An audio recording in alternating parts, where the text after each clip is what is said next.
All our doctors in our family, my wife and myself, my daughter, son-in-law, his people, his parents, and so on. My son-in-law's father was a physician to Queen Elizabeth when she toured Sri Lanka a long time ago. Whoa. With that kind of a medical background, Swami wanted to show that he is the doctor of all doctors. Well, perhaps in medical terms or any other term, this is the greatest miracle I have witnessed with my professional background. I thought something has gone amiss. Then he came and said, Sara, it's an emergency, we've got to do a Caesar now. He didn't want to explain anything and you had to give the anesthetic. He said, okay. But again, as Swami might have it, the drama had to be much more drawn out. I gave the anesthetic for my daughter. I just shut the pentothal in, bent over, hugged her and said, darling, Daddy will do his best and Swami will do the rest. You just go to sleep, don't worry.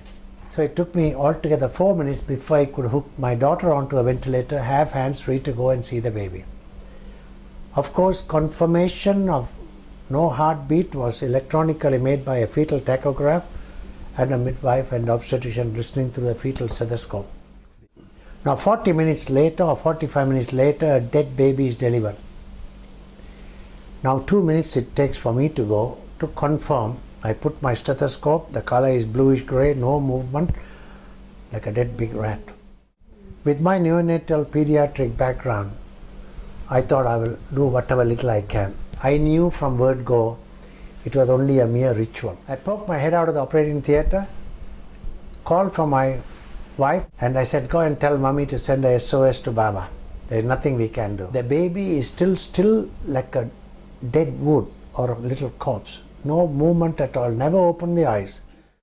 I knew it is God's business. Doctors can't do anything. So I refused to accept any help. Everyone abandoned me and went away, hoping the baby is gone. My son-in-law went home and prayed, later to find that he had burnt an incense stick to pray to Swami. And the ash never fell, the ash stayed in the form of a letter S, which means Sai or safe or secure or sure, whatever it is, S. After 4 days, I came with a photo of the baby to see Swami. Swami straight away called me into the room and I told him, Swami, our grandson was dead. You gave life to him. He is your son. You name him and you look after him. The power of people of faith. For followers of holy man Sri Sathya Sai Baba, anything can happen by the sheer strength of personal conviction. Dr. Sara Pavan shares the nearly unbelievable account of the delivery of his grandson into uncertainty. Welcome to Souljourns. This interview, part 2 with Dr. Sara Pavan, was recorded in Prashanti Nilayam, India in January 2013. I'm told that there's an absolutely amazing story regarding your grandson. Share that with us. Well, perhaps in medical terms or any other term, this is the greatest miracle I have witnessed with my professional background. All our doctors in our family, my wife and myself, my daughter, son-in-law, his people, his parents, and so on, professionally very well trained. In fact, my son-in-law's father was a physician to Queen Elizabeth when she toured Sri Lanka a long time ago. Whoa. With that kind of a medical background, Swami wanted to show that he is the doctor of all doctors. But he let us go through it. Swami performed the marriage of the couple in 1987 in the interview room. 5 years, no children. My daughter conceived in 1992 or end of 1991, and her pregnancy was riddled, actually 92, her pregnancy was riddled with all kinds of complications from 28 weeks onwards. The first disaster was she went into premature labor at 28 weeks pregnancy and was brought to the hospital. I was working in the operating theatre. The obstetrician is a very good friend of ours. We used to play golf together. And he poked his head into the theatre and said, Sara, when you are free, come over, you've got a visitor there. So to go and see, my wife and my daughter are there. She is in labor pain. Anyway, Swami's grace, with medications and plenty of vibhuti applied over the belly, the contraction slowly abated and after 24 hours, it didn't progress any further. So that way the child was spared. And I didn't see my daughter for nearly 4 weeks. I was busy myself. One day she popped in to say hello to me. She was like a bloated dinghy. Edema, swelling of the whole body and blood pressure, she told me. She was on her way to see the obstetrician. After seeing her, she was 32 weeks plus, decided to admit her and give her some bed rest and antihypertensive treatment. But all that she needed was some bed rest, so we decided to put her in a private hospital. Private medicine was not that fully established at that period. Now the private medicine is much more dependable than public hospitals, as you find world over. So we admitted to a private hospital. There was a maternity setup, and the blood pressure was not responding to any treatment. And so we had to do something. An amniocentesis was done with an ultrasound, and they studied the ratio of the hormones, and the viability of the fetus was secured. So we decided to get the baby out at 34 weeks pregnancy. It should have been an elective cesarean section on hindsight, but Baba allowed this big drama to take place. Being close friends, even the obstetrician decided to be part of the family, have a Saturday party in the hospital. And so he came early morning. I stuck in an epidural, and he came and ruptured the membranes. And we were going to have a big feast breakfast in the private hospital, and started the syntocinon drip, which means it initiates the uterine contractions. And while we were enjoying our breakfast like a big party, the midwife came running and whispered something into the obstetrician's ears. He rushed up, he didn't tell me anything. And wondering what's going on, we went, and I saw him with a razor shaving the pubic hair. I thought something has gone amiss. Then he came and said, "Sara, it's an emergency, we've got to do a Caesar now." He didn't want to explain anything, and you had to give the anesthetic. He said, "Okay." But again, as Swami might have it, the drama had to be much more drawn out. At that time, strangely, the operating theatre was not open, and nobody was there to open the theatre for us. So by the time we mobilized the operating theatre, a good half an hour was gone, and without even a theatre sister to help, a technician opened the bundles of sterile things. He asked my son-in-law to scrub up and assist, because like a family affair. I gave the anesthetic for my daughter. I just shut the pentathalin, bent over, hugged her and said, "Darling, Daddy will do his best and Swami will do the rest. You just go to sleep, don't worry." She was not to even know that baby is dead. Within 2 minutes, even before I could put tube down, they started cutting, because we worked as a team and we have mutual confidence and trust. Even before I put the tube down to hook onto a ventilator, the uterus was already open and the baby was pulled out within 2 minutes and put in a basket and put on a table on the side. I couldn't attend to the baby only because the mother had to be stabilized. It's like the oxygen mask dropping. You put your mask first before that for the baby. So it took me altogether 4 minutes before I could hook my daughter onto a ventilator, have hands free to go and see the baby. Of course, confirmation of no heartbeat was electronically made by a fetal tachograph and a midwife and obstetrician listening through the fetal stethoscope. Baby was confirmed 40 minutes earlier. Now 40 minutes later or 45 minutes later, a dead baby is delivered. Now 2 minutes it takes for me to go to confirm. I put my stethoscope, the color is bluish grey, no movement, like a dead big rat. No heart sounds. With my neonatal pediatric background, I thought I will do whatever little I can. I knew from word go it was only a mere ritual. Only a mere ritual. So with my expertise, I was able to revive the baby with my left hand on the back of the baby with the thumb over where the epigastrium is, where in the adults we give cardiac massage here. For this infant, the heart is no more than an average strawberry. Not even that. So I have done this for years, running neonatal intensive care units. So you put your, and the thumb is over this area, of the chest, and you start doing cardiac massage like this, 140, 150 a minute.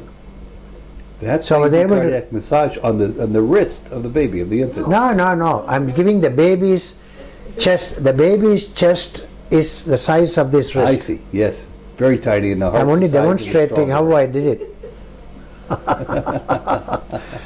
So, with one hand, it's next to impossible to hold the mask airtight and ventilate, which I was able to do. And after a few minutes, I saw some pink patches appear over the chest.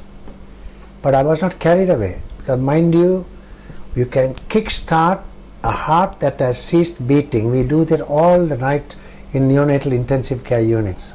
Every night there'll be 2 or 3 cardiac arrests.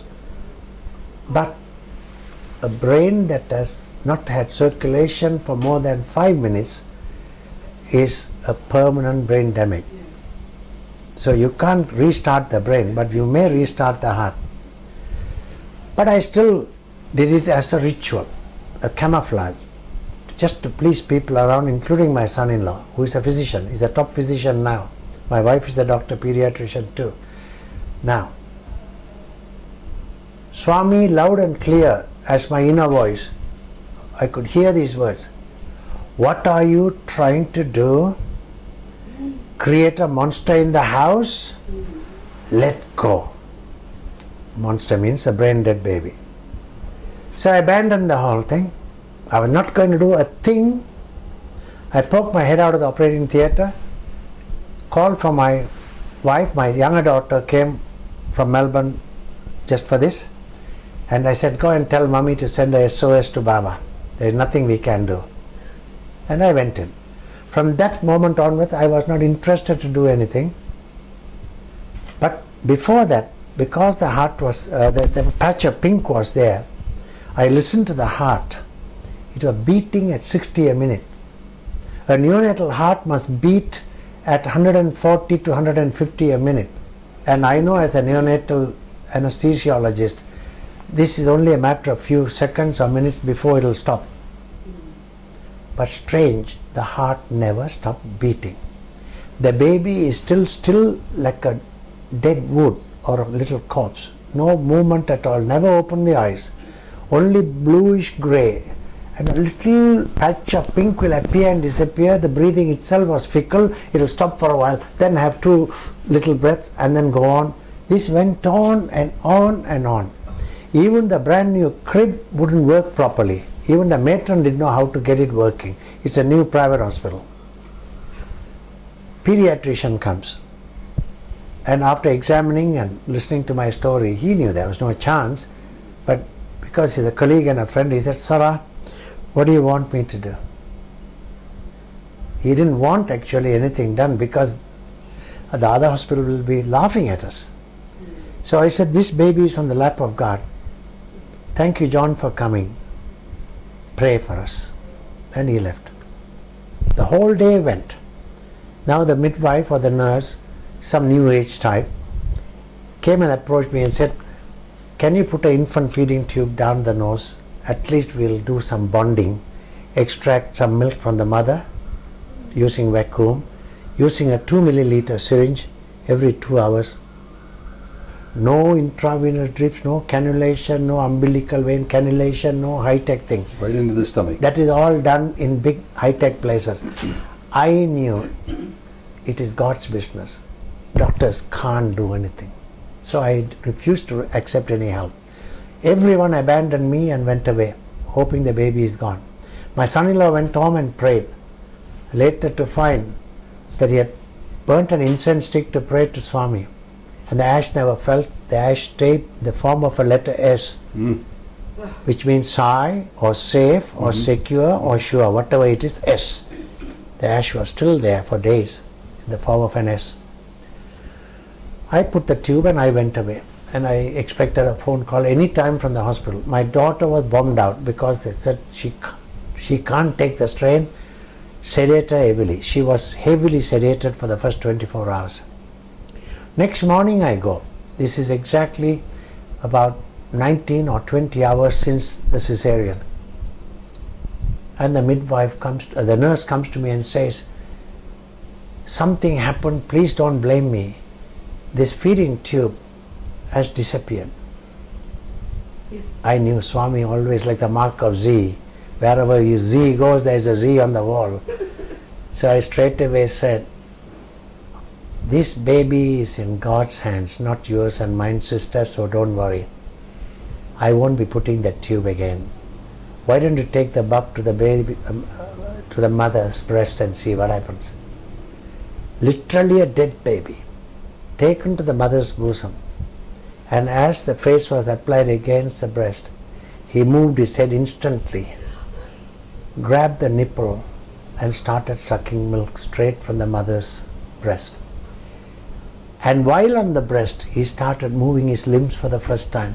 And before he could come out of the breast, his body all pinked up, the whole body, after 20 hours.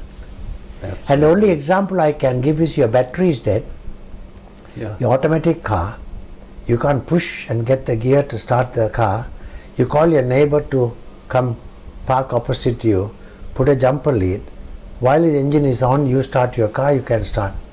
So the jumper lead of divine love, I saw the love of one mother.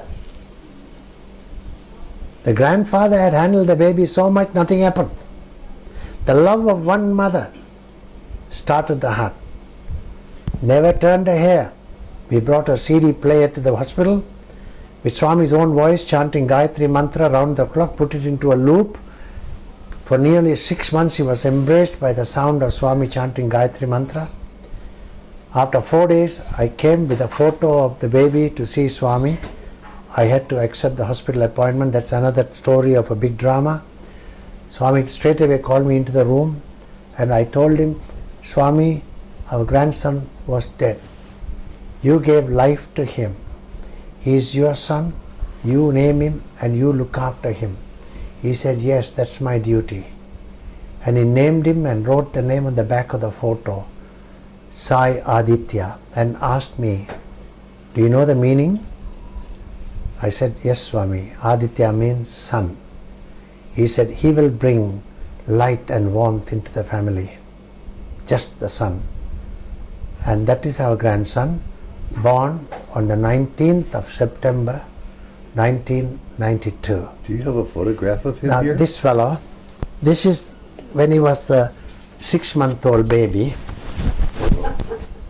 Hold it up 1 second. He's 6 months there. At this time he was 6 months. Very healthy looking 6-month-old.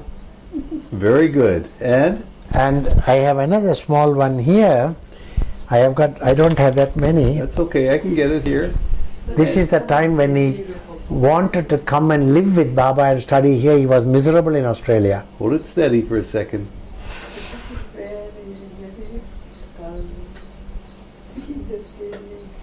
And today And he's the a father healthy, is happy boy, huh? Yes, and the father is a physician, and he comes here 4 times a year to work in the hospital.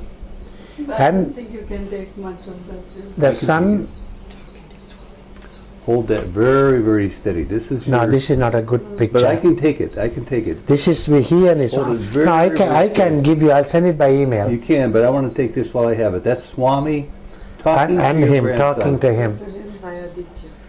No, I've got it there. So he wanted to come and live here and study here against everybody's advice. The only child, only son of a doctor couple, very affluent, attending the best private school in Sydney. He doesn't want all that, he wants only Swami. Finally he made it and Swami gave him a place. It was not an automatic entry. He studied here for 7 years, starting from class 6. Swami said, go down 1 year because you don't know Hindi, you don't know Sanskrit, but I'll take care of you.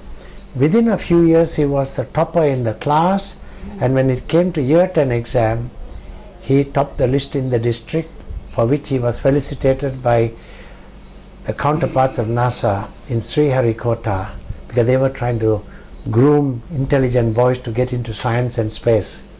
And how old is he today? Today he is 20 years and he has finished first year in medicine in Australia, following the footsteps. He is 4th generation on my side, 3rd generation on his side, on the medical. And I'm very happy because medicine is going to change, And these are the children that are going to be Swami's instruments to transform this so-called modern medicine into holistic medicine, where we don't completely do away with what we have, but we develop the ability to treat patients without overdoing things. Sara, from A to Z, this is just the most magnificent story. Thank you, thank you. It's all His thank you. grace. Sara. If He didn't give us all this experience, what am I to talk about? But can you believe all this is blocked? Thank And you. that is Swami blocking it. Sara.